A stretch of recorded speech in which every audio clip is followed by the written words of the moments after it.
Hi guys, my name is Jenny Durant and I'm the children's librarian at the North Providence Union Free Library.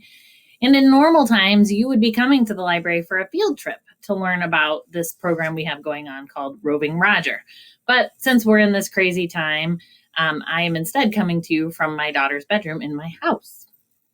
Anyhow, I have a little presentation for you guys, kind of a virtual field trip. And then I have a program to tell you about that we have coming up that we hope you will come and join us virtually for, and we'll give you hot chocolate. So stay tuned.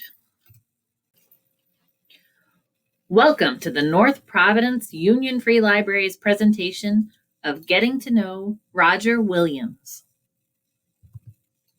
What comes to mind when you hear the name Roger Williams? A zoo? A park? A university? A medical center? What does a person have to do to have all of these things named after him? Your teacher will help you learn more about Roger Williams, but here are some highlights. Religious freedom was very important to Roger Williams. His work and writings formed the framework for creating the colony of Rhode Island. There are many places in Rhode Island named after Roger Williams, including places where he lived and died and also where he was buried. Some of us librarians and our kids here at the library made Roger Williams puppets and took them out to visit a few local spots. You may recognize some of us, and you may recognize some of these places you may have visited. These pictures here were taken at the Roger Williams National Memorial, which is near the Rhode Island State House. The museum has limited access right now, but the grounds outside have a lot of information and people are welcome to go and walk around. We had a nice time the day we went. And down in that bottom right corner, you'll see what looks like maybe a well, but it is actually covering up the spring where Roger Williams originally came and settled when he came to Providence. Prospect Park is just up the hill from the memorial and has a lovely view of downtown Providence. This is where Roger Williams is buried. And if you look behind us in these pictures, you can see the statue of Roger Williams that is there. And he's making kind of a funny pose. So of course we had to imitate that. This is at the John Brown House, which houses the root that ate Roger Williams. You're definitely going to need to learn more about that. We also had a couple of our friends find a chapel right by their house that's called the Roger Williams Chapel. There are so many places named after Roger Williams. Are you getting interested in learning more about Roger Williams? Can you think of a place with a lot of books about this and many other topics? We, at the library, have a lot of books about Roger Williams, Rhode Island, the Narragansett tribe, and more. Yes, until the end of December 2020, you too can come to the North Providence Union Free Library to learn more about Roger Williams and to get a good look at this likeness of him, this statue that is about 7 feet tall. Of course, people didn't have selfies back in the 1600s, did they? So no one knows for sure exactly what Roger Williams looked like.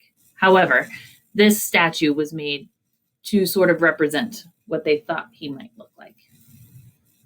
It was originally created for a bank, but now roams around Rhode Island, courtesy of the Rhode Island Secretary of State's office, and is currently hanging out with us. There are a few panels with more information about both the statue and the man. We also have a copy of the Royal Charter for limited viewing. Would you like to talk to Roger Williams and ask him questions about his life? We would too. No one really can, though, since Roger lived about 250 years ago.